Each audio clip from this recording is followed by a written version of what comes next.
ಜೀವನದಲ್ಲಿ ದೇವರು ನಮಗೊಂದು ಅವಕಾಶ ಕೊಡ್ತಾನೆ, ಎಲ್ಲರಿಗೂ ಅವಕಾಶ ಕೊಡ್ತಾನೆ. ದೇವರಂತಾನೆ ನನ್ನ ಹತ್ರ ಎರಡಿದೆ ಅಂತಾನೆ, ನಿಮಗೆ ಯಾವ್ದು ಬೇಕು ನೀವೇ ಆಯ್ಕೆ ಮಾಡ್ಕೊಳ್ಳಿ ಅಂತ. ದೇವರ ಹತ್ರ ಏನಿದೆ? ಎರಡು. ಒಂದು ದೇವರು, ಇನ್ನೊಂದು ದೇವ್ರದ್ದು. ನಾವು ದೇವ್ರಿಗಂತೀವಿ, ದೇವರೇ ನಿನ್ ತೊಗೊಂಡ್ರೆ ಏನು ಮಾಡ್ಬೇಕು ನಾವು ಹೇಳಿ? ನೀನು ಸುಮ್ಮನೆ ದೇವ್ರ ಮನೇಲಿ ಕೂತಿರೋನು, ಪೆಟ್ಟಿಗೆಯಲ್ಲಿ ಕೂತಿರೋನು, ನಿಂದು ಅಂತಿದೆಯಲ್ಲ ಅದೆಲ್ಲ ನಮಗೆ ಇರಲಿ. ಕೆಲವರಿಗೆ ಅಪ್ಪ ಬೇಡ, ಅಪ್ಪನ ಆಸ್ತಿ ಬೇಕು. ನಮಗೆ ಅಪ್ಪ ತಿಮ್ಮಪ್ಪ ಬೇಡ, ಅವನ ಆಸ್ತಿ ಬೇಕು. ಅವನು ಕೊಟ್ಟದ್ದೇ ಅನ್ನ, ಅವನು ಕೊಟ್ಟದ್ದೇ ಬಟ್ಟೆ, ಎಲ್ಲ ಅವನು ಕೊಟ್ಟದ್ದೇ.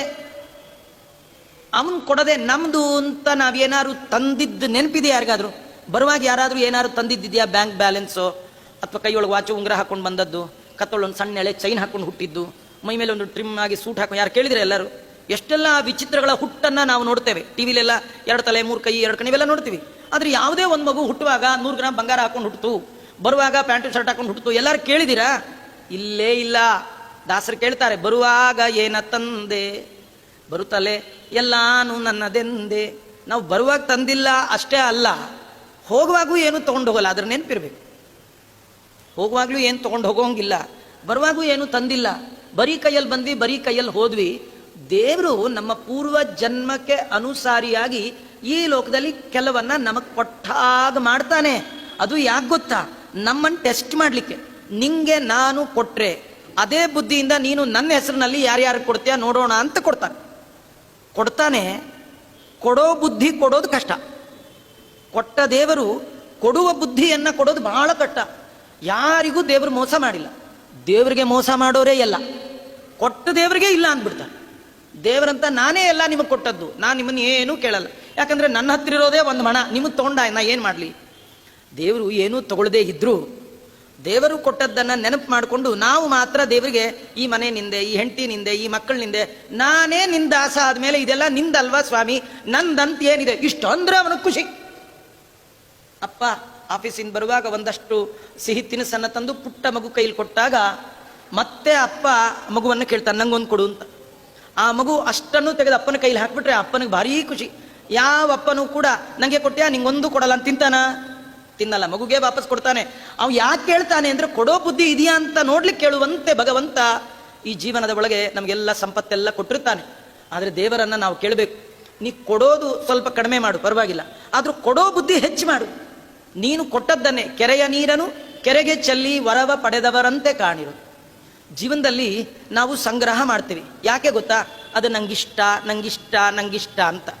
ಒಳ್ಳೆ ತಿನ್ನುವ ಪದಾರ್ಥಗಳಿದ್ರೆ ಯಾರಿಗೂ ಕೊಡಲ್ಲ, ಡಬ್ಬಿಲೇ ಇಟ್ಕೊಂಡಿರ್ತೀವಿ. ಒಂದೊಂದೇ ಯಾಕೆ ನಂಗೆ ಭಾಳ ಇಷ್ಟ ಅಂತ ಇಟ್ಕೊಂಡಿರ್ತೀವಿ. ಇನ್ನು ಕೆಲವ್ರಿಗೆ ಅದಕ್ಕಿಂತ ದುಡ್ಡು ಅಂದರೆ ಭಾರಿ ಇಷ್ಟ, ಅದಕ್ಕೆ ಯಾರಿಗೂ ಗೊತ್ತಾಗಬಾರ್ದು. ಹಾಗದನ್ನು ಸಂಗ್ರಹ ಮಾಡಿ ಮಾಡಿ ಮಾಡಿ ಮಾಡ್ತಾ ಇರ್ತೀವಿ. ಅದು ಇಷ್ಟ ಅಷ್ಟೊಂದು ಇಷ್ಟಗಳಾಗಬಾರ್ದು. ಯಾಕೆಂದರೆ ಆ ಇಷ್ಟವೇ ಒಂದಿನ ಅನಿಷ್ಟ ಆಗ್ಬಿಡುತ್ತೆ ನಮಗೆ.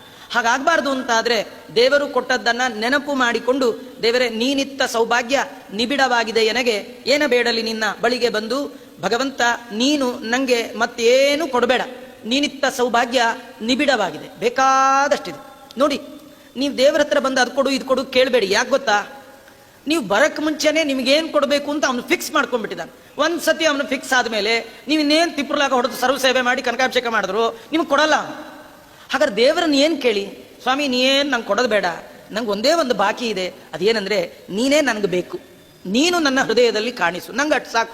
ಹೀಗೆ ಅನ್ಬೇಕೆ ವಿನ ದೇವ್ರು ಕೊಟ್ಟ ಮೇಲೂ ಎಲ್ಲ ಆಯ್ತು ಸ್ವಾಮಿ, ಅದೊಂದೇ ಮಗಳಿಗೊಂದು ಸೈಟ್ ಆಗಬೇಕು, ಅದೊಂದೇ ವರ ಒಂದು ಸಿಗಬೇಕು, ಇದಕ್ಕೊಂದು ಹೆಣ್ಣು ಇದೇ ಅನ್ಕೊಂಡು ಕುಕ್ಕರ್ ಬಡ್ದಿದ್ವಿ ಅಂದರೆ ಮುಗೀತು ನಮ್ಮ ಕತೆ. ಅಷ್ಟೊಳಗೇ ಇರಬೇಕು. ದೇವ್ರಿಗೆ ಅನ್ಬೇಕು, ನೀನಿತ್ತ ಸೌಭಾಗ್ಯ ನಿಬಿಡವಾಗಿದೆ ನನಗೆ, ಏನ ಬೇಡಲಿ ನಿನ್ನ ಬಳಿಗೆ ಬಂದು. ನನ್ನ ಕೊರತೆ ಒಂದೇ, ಅದೇನೆಂದರೆ ನೀನು ಇಲ್ಲ ಅನ್ನುವ ಕೊರತೆ ಬಿಟ್ಟರೆ ಇನ್ಯಾವ ಕೊರತೆಯೂ ನನಗಿಲ್ಲ ಅಂತ ಆ ಭಗವಂತನನ್ನ ಹೊರತುಪಡಿಸಿ ಉಳಿದ ವಸ್ತುಗಳನ್ನು ಹೇಯ, ಇದು ಪ್ರಿಯ ಅಲ್ಲ, ಇವೆಲ್ಲ ಹೇಯ, ಇದು ಸಾಕು ಸಾಕು ಸಾಕು, ಅಲಂ ಅಲಂ ಅಲಂ ಅಂತ ಸಾಕು ಅನ್ನುವ ಬುದ್ಧಿ ದೇವರು ಕೊಟ್ಟಾಗ ಭಗವಂತ ಬೇಕು ಅನ್ನುವ ಬುದ್ಧಿ ಬರುತ್ತೆ. ನಮಗೆ ಬೇಕುಗಳೇ ಸಾಕಾಗಿಲ್ಲ, ಜೀವನದಲ್ಲಿ ಇನ್ನೂ ತುಂಬ ಬೇಕುಗಳಿದೆ, ಅದಕ್ಕೆ ಭಗವಂತ ಬೇಕಾಗಿಲ್ಲ, ಅವನು ಬೇಕಾಬಿಟ್ಟಿ ಆಗ್ಬಿಟ್ಟಿದ್ದಾನೆ. ನಿಮಗೆ ದೇವರು ಬೇಕಾ? ಹಾಗಾದ್ರೆ ಈಗೇನು ಬೇಕು ಅಂತಿದೆ ಅದನ್ನು ಸಾಕು ಮಾಡ್ಕೊಳ್ಳಿ. ಇವೆಲ್ಲ ಹೇಯ, ಎಷ್ಟು ಸೈಟ್ ಮಾಡಿದ್ರು ಅಷ್ಟೆ, ಎಷ್ಟು ಮನೆ ಕಟ್ಟಿದ್ರು ಅಷ್ಟೆ, ಎಷ್ಟು ಏನು ಮಾಡಿದ್ರು ಅಷ್ಟೆ, ಎಲ್ಲ ಲೊಳಲೊಟ್ಟೆ. ಮಂಚ ಬಾರದು ಮಡದಿ ಬಾರಳು ಕಂಚು ಕನ್ನಡಿ ಬಾರವು, ಸಂಚಿತ ದ್ರವ್ಯ ಮತ್ತೆ ಬಾರದು. ಅದಕ್ಕೇನು ಮಾಡ್ಬೇಕು? ಮುಂಚೆ ಮಾಡಿರೋ ಧರ್ಮವಾ. ಗೋವಿಂದ ನಮ ಗೋವಿಂದ ನಮ ಗೋವಿಂದ ನಾರಾಯಣ. ಗೋವರ್ಧನ ಗಿರಿಯ ನೆತ್ತಿದ ಗೋವಿಂದ ನಮ ರಕ್ಷಿಸೈ. ಭಗವಂತ ನಿನ್ ಬಿಟ್ಟು ನನಗಿನ್ನೇನು ಬೇಡ ಅಂತ ವಿರಕ್ತ ಚಿತ್ತರಾಗಿ ವೈರಾಗ್ಯ ಶಿಖಾಮಣಿಗಳಾಗಿ ತುಂಬಾ ಜನ ಬಟ್ಟೆಗೆ ಸಾವಿರ ಖರ್ಚು ಮಾಡ್ತಾರೆ. ಎಷ್ಟು ಸಾವಿರಗಳು ಅಂದ್ರೆ ನಿಮ್ಗೆಲ್ಲ ಗೊತ್ತೇ ಇದೆ, ಅದನ್ನು ಪುರಾಣದಲ್ಲಿ ಹೇಳುವಂತ ವಿಚಾರ ಏನಲ್ಲ. ಆದರೆ ಅಷ್ಟು ಸಾವಿರ ಸಂಪಾದನೆಗೆ ಎಷ್ಟು ಪುರಾಣ ಬಿಟ್ಟು ಹೋದ್ರಿ, ಎಷ್ಟು ಸಂಧ್ಯಾವಂದನೆ ಬಿಟ್ಟು ಹೋದ್ರಿ, ಎಷ್ಟು ದೇವರ ಪೂಜೆ ಬಿಟ್ಟೋಯ್ತು, ಎಷ್ಟು ವ್ರತಗಳೆಲ್ಲ ಬಿಟ್ಟೋಯ್ತು. ಮಾನ ಮುಚ್ಚಲಿಕ್ಕೆ ವಸ್ತ್ರ ಬೇಕು, ಉತ್ತಮವಾದ ಮೈ ತುಂಬ ವಸ್ತ್ರ ಎಷ್ಟು ಬೇಕೋ ಅಷ್ಟೇ. ಅದು ಇಂಥದ್ದೇ ಆಗ್ಬೇಕು, ಹೀಗೆ ಆಗ್ಬೇಕು, ಅದಿಲ್ಲದೆ ಆಗೋದೇ ಇಲ್ಲ. ಯಾವುದೋ ದೇವರ ಆ ಕಾಲಕ್ಕೆ ಏನು ಕೊಡ್ತಾನೆ ಅಷ್ಟೊಳಗೆ ತೃಪ್ತಿ ಪಡೋದಿದೆಯಲ್ಲ, ಅದೇ ವೈರಾಗ್ಯ. ರುದ್ರದೇವರ ವೈರಾಗ್ಯ, ಋಷಿಗಳ ವೈರಾಗ್ಯ, ಮುನಿಗಳ ವೈರಾಗ್ಯ ನಮ್ಗಿಲ್ಲದೆ ಇರಬಹುದು.